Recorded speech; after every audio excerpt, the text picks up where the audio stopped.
جی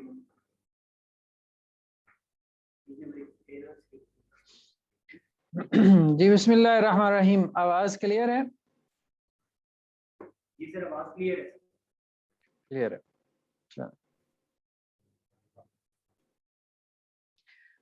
اچھا, آج ہم نے ڈسکس کرنا ہے امام کرخی کی کتاب جو اصول فقہ پہ ہے. امام شافعی کے کچھ کانسیپٹس ہم نے ڈسکس کر لیے ہیں. سر اس کی کتاب بھی اگر بھیج دیں سر. اچھا ابھی بھیج, ویسے یہ شیئر تو ہو رہی ہے, بھیج بھی دوں آپ کو. ایک منٹ. جی سر, وہ سب اپنے سامنے اوپن کر لیں گے. چلیں ایک منٹ میں بھیج دوں. اور خواتین کو بھی چلی جائے گی, ان کے اس طرح اسکرین سے پڑھنا ان کے لیے مشکل ہو جاتا ہے. ایک منٹ. کتاب آپ سے واٹس ایپ پہ شیئر کر دوں.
یہ میں نے آپ کی طرف سینڈ کی ہے واٹس ایپ پہ, تو آپ مجھے بتائیے گا پھر آپ کو ریسیو ہوئی ہے کہ نہیں.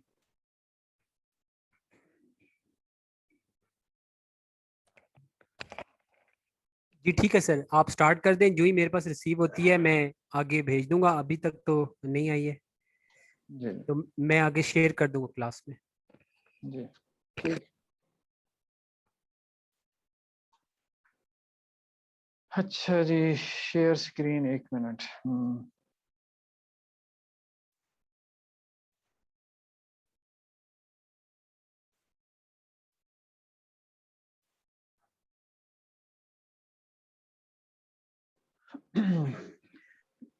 جی بسم اللہ الرحمن الرحیم.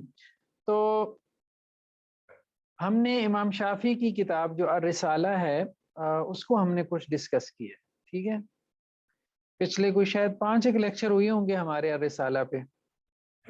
تو امام شافعی کے بعد جو نیکسٹ کتاب ہے جس کو ہم ڈسکس کرنے جا رہے ہیں وہ اصول کرخی کے نام سے ہے, امام کرخی کی. یہ آپ کہہ سکتے ہیں کہ حنفی اصول فقہ میں سب سے قدیم ترین جو کتاب ہمارے پاس موجود ہے وہ یہ ہے. غالباً پچھلے کسی لیکچر میں نے یہ کہہ دیا تھا کہ شاید امام جساس کی ہے قدیم ترین کتاب. اب مجھے یاد نہیں ہے یہاں پہ کہا تھا یا کہیں اور ایسی بات نکل گئی, تو بس اس کی کریکشن کر لیں. یہ دونوں ہیں تو معاصر ہی, لیکن اصول کرخی جو ہے وہ پہلے لکھی گئی. تو البتہ ہاں ایک اختلاف ہے. آپ ایک اعتبار سے یہ بات کہہ بھی سکتے ہیں کہ امام جساس کی جو کتاب ہے وہ الفصول فی الاصول کے نام سے, کہ وہ حنفی فقہ میں سب سے پہلی کتاب ہے, کیونکہ اس کے جو موضوعات ہیں وہ ہم دیکھیں گے انشاءاللہ, وہ آپ کو وہی لگتے ہیں جو اصول فقہ کے موضوعات ہیں, یا جن کا ذکر جو ہے وہ امام شافعی الرسالہ میں کر گئے تھے. جیسے الرسالہ آپ کو لگتی ہے کہ اس میں اصول فقہ ہے, تو اسی طرح سے امام جساس کی بھی جو کتاب ہے الوصول فی الاصول, یہ اسی طرح سے ہے. مطلب قرآن ہے, پھر سنت کا بیان ہے, پھر اجماع ہے, پھر قیاس کی بحث ہے, پھر استحسان پہ بھی انہوں نے امام شافعی رحمہ اللہ کو اچھا خاصا رگڑا لگایا. خیر، لیکن یہ ہے کہ الفصول فی الاصول جو امام جساس کی کتاب ہے، امام جساس کو تقریباً 370 میں ان کی وفات ہوئی، 370 میں. تو وہ اصول فقہ پہ آپ یوں کہہ سکتے ہیں کہ ایک باقاعدہ کتاب ہے، باقاعدہ اصول فقہ پہ کتاب ہے. لیکن اصول کرخی جو ہے نا اس سے پہلے لکھی جا چکی تھی، امام کرخی کی جو کتاب ہے نا، کیونکہ امام کرخی جو ہے وہ امام جساس کے معاصر بھی ہیں، لیکن معاصر آپ اس اعتبار سے بھی کہہ لیں کہ امام جساس نے ان کے سامنے جو ہے وہ زانو تلمس طے کیا ہے، یعنی ان سے کچھ علم حاصل کیا، پڑھا ہے.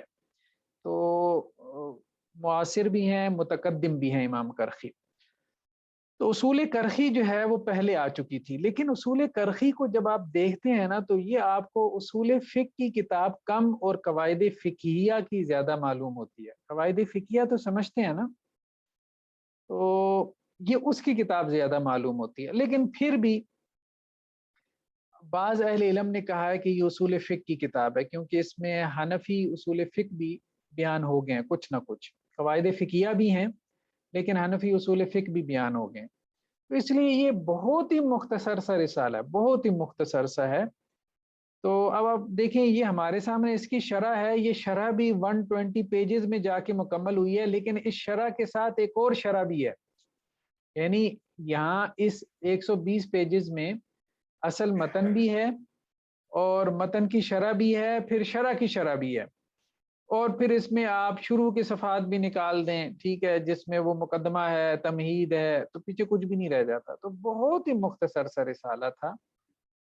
تو بیسیکلی وہ کچھ قواعد تھے جن کا امام کرخی نے ذکر کیا کہ ان کا لحاظ جو ہے فقہائے احناف کو کرنا چاہیے. تو جس طرح ہم نے شافی فقہ میں آپ کہہ سکتے ہیں کہ سب سے جو پہلی کتاب لکھی گئی ہے ہمارے پاس جو موجود ہے، ظاہر بات ہے شافی فقہ تو امام شافی سے پہلے تو نہیں نہ ہو سکتی، تو کم از کم شافی فقہ کی پہلی کتاب تو امام شافی کی الرسالہ ہی ہوگی. اور ویسے بھی کہا جاتا ہے کہ اصول فقہ کی بھی پہلی کتاب عام طور پہ الرسالہ ہی ہے. تو حنفی جو اصول فقہ ہیں ان میں سب سے پہلی کتاب یہ اصول کرخی ہے. اس کے ان کے امام کرخی کے بڑے شاگردوں میں سے تھے ایک تو امام شاشی، وہی جن کی طرف جو ہے وہ اصول شاشی منسوب ہے، لیکن اس میں ڈیبیٹ ہے کہ یہ وہی ہیں یا کوئی اور ہیں. اور دوسرے جو ہے وہ امام جساس ہیں، یہ بھی امام کرخی کے شاگردوں میں سے ہیں، انہوں نے الفصول فی الاصول لکھی. تو آپ یوں کہہ سکتے ہیں کہ دوسری بڑی کتاب جو ہے وہ حنفی اصول فقہ میں وہ الفصول فی الاصول ہے، معروف قول کے مطابق. لیکن ایک دوسرے قول کے مطابق پہلی کتاب جو ہے وہ الفصول فی الاصول ہے، کیونکہ وہ اصول کرخی کو اصول فقہ کی کتاب شمار نہیں کرتے، قواعد فقہیہ کی کتاب قرار دیتے ہیں. لیکن بہرحال آپ اس کتاب کو دیکھیں گے، آپ خود سے اس کو جج کر لیں، آپ کا ذہن کس طرف جاتا ہے کہ یہ قواعد فقہیہ کی کتاب ہے یا اصول فقہ کی ہے، کیونکہ آپ نے اصول فقہ کے موضوعات پڑھ لیے ہیں، آپ کو معلوم ہے کہ اصول فقہ کیا ہے. خیر بہرحال یہ شرح ہے، اس اصول فقہ کی بھی کیا ہے، شرح ہے. تو دار الاصول کے نام سے ہے ابو حفص عمر النصفی کی. تو جو شارح ہیں وہ بھی معروف ائمہ میں سے ہیں، ابو حفص النصفی، امام نصفی. تو یہ دکتور اسماعیل جو ہے وہ عبد عباس، انہوں نے اس کے مخطوطے یعنی مینوسکرپٹ کی تحقیق کی ہے. اور اس کی تقدیم لکھنے والوں میں آپ جانتے ہوں گے مفتی ابو لبابہ شاہ منصور صاحب کو، انہوں نے اس کا مقدمہ بھی لکھا ہے. بھارت ہم بغیر کسی تمہید کے اس کا جو ہے وہ آغاز کرتے ہیں کہ کتاب کا آغاز جو ہے وہ کیسے ہو رہا ہے. تو خیر امام کرخی کا انہوں نے شروع میں جو ہے وہ ان کا ترجمہ جو ہے وہ دیا ہے. ترجمہ سے مراد ان کی بایوگرافی، اور یہ ذکر کیا کہ کہاں پیدا ہوئی اور کہاں کہاں انہوں نے علم حاصل کیا. تو خیر بہرحال یہ چیزیں تو ہمارے اس سے متعلق نہیں ہیں، اس کو آپ اپنے طور پہ جو ہے وہ دیکھ سکتے ہیں. ہاں 340 میں ان کی وفات ہوئی ہے، 340 ہجری میں، یعنی امام جساس سے آپ کہہ لیں کہ کوئی 30 سال پہلے یہ فوت ہو چکے تھے، ان کی 370 میں ہے، ان کی 340 میں ہے۔ امام شافعی کی 204 میں ہے، تو گویا حنفی اصول فقہ میں جو کتاب آئی ہے وہ تقریباً کوئی 150 سال بعد آئی ہے۔ پھر انہوں نے امام نصفی کا جو ہے وہ ترجمہ دیا ہے، جو کہ اس کتاب کے شارح ہیں، ٹھیک ہے، تو ان کی جو وفات ہوئی ہے وہ 573 میں، یعنی یہ بھی پرانے علماء میں سے ہیں۔ خیر بہرحال ہم آتے ہیں کتاب کی طرف۔ یہ تو انہوں نے جو مینوسکرپٹ ہے جس کو انہوں نے ایڈٹ کیا ہے، اس کے مختلف نسخے ہیں۔ بہرحال تو یہ تو شارح جو ہے نا امام نصفی کی عبارت ہے، تو وہ یہ کہہ رہے ہیں کہ اما بعد حمدن للہ حق حمدی والصلاۃ علی نبی و عبدی محمد و آلہ من بعد اما بعد فہذہ الاصول التی علیہا مدار مسائل الفقہ، یہ وہ اصول ہیں جن پہ فقہ کے مسائل کا مدار ہے۔ ذکرہ شیخ الامام الباری الحمام ابو الحسن رحمہ اللہ وکان من افاضل اصحاب محمد بن الحسن الشیبانی رحمہ اللہ وہی 40 مسئلہ، تو اس میں انہوں نے 40 قواعد کا ذکر کیا ہے، اور آگے جو ہے وہ یہ شرح ہے امام نجم الدین ابو حفص عمر بن علی النصفی کی۔ اچھا، کتاب کا آغاز جو ہے نا، یعنی پہلا قاعدہ، تو انداز اسی طرح سے ہے، پہلا قاعدہ، دوسرا قاعدہ، تیسرا قاعدہ، تو یہ جو بولڈ میں ہے نا یہ اصل میں امام کرخی کی عبارت ہے۔ یہ دیکھیں یہ 43 پیجز سے یہ شروع ہو رہی ہے، تو پہلے 40 پیجز بھی نکل گیا، اب 80 پیجز رہ گئے، 80 پیجز میں بس عبارت اتنی سی ہوتی ہے صفحے پہ امام کرخی کی، اور نیچے یہ شرح ہے امام نصفی کی، نیچے وہ حواشی ہیں اس کے جو محقق ہے، ٹھیک ہے، تو بہت ہی مختصر سا رسالہ، مطلب آپ یوں کہہ لیں کہ آپ شاید 2-3 پیجز میں اس کو جو ہے وہ، اگر آپ اس کا صرف متن لکھیں تو 2 پیجز میں شاید آ جائے A4 سائز کے۔ پہلا قاعدہ کیا ہے؟ قال الشیخ الامام القرخی ما ثبت بالیقین لا یزال بالشک، کہ امام کرخی نے یہ بات کہی ہے جو چیز یقینی طور پہ ثابت ہو تو وہ شک سے زائل نہیں ہوتی، ٹھیک ہے۔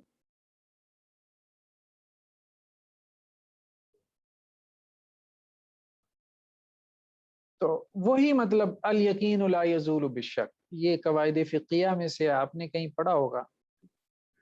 تو اب شارح اس کی شرح کیا کر رہے ہیں؟ اقول ان من شک فی الحدث، میں یہ کہتا ہوں کہ جس سے یہ شک پڑ گیا کہ اس کا وضو نہیں ہے، بعد ما تیقن بالوضوء، جب کہ اسے یقین ہو کہ اس نے وضو کیا ہے، تو وضو کرنے کے بعد اگر اسے شک ہوا کہ اس کا وضو نہیں ہے فہو علی وضوئہ، تو ہم یہی سمجھیں گے کہ اس کا وضو ہے، کیونکہ یقینی بات یہ ہے کہ اس نے وضو کیا ہے۔ شک کس میں ہے؟ کہ اس کا وضو نہیں ہے، مطلب اس کا وضو زائل ہو گیا ہے۔ جیسے بعض اوقات انسان کو شک پڑ جاتا ہے، اچھا پتہ نہیں میرا وضو ٹوٹ تو نہیں گیا تھا، تو اس شک سے یقین زائل نہیں ہوگا، یقینی بات یہ ہے، یقینی طور پہ اسے یاد یہ ہے کہ اس نے وضو کیا تھا۔ ما لم یتیقن بالحدث، جب تک اسے یقین نہ ہو جائے حدث کا، یعنی بے وضو ہونے کا، وضو کے زائل ہونے کا۔ ومن شک فی وضوئی، اور جسے اپنے وضو کرنے میں شک ہو جائے، بعد ما تیقن بحدث ہی، اس کے بعد کہ اسے یقین ہو کہ وہ بے وضو ہو چکا ہے، اب اسے یقین ہے اس بات کا کہ وہ واش روم گیا تھا یا ہوا خارج ہوئی تھی، اس کا اسے یقین ہے۔ اب اس کی عادت ہے کہ جب وہ واش روم میں جاتا ہے تو وہ وضو بھی کر کے آتا ہے، اب یہ تو اسے پتا ہے، یاد ہے کہ وہ واش روم گیا ہے، لیکن یہ نہیں یاد کہ اس نے وضو بھی کیا ہے کہ نہیں، تو اب یقین اس کا ہے کہ وہ حادث ہے، شک اس کا ہے کہ اس نے وضو کیا ہے کہ نہیں۔ اب بات سمجھ رہے ہیں نا؟ تو فہو علی حدثی، تو ایسی صورت میں اب یقین کے اوپر وہ جو ہے وہ اپنے آپ کو رکھے گا، مطلب اپنے آپ کو وہ حادث سمجھے گا۔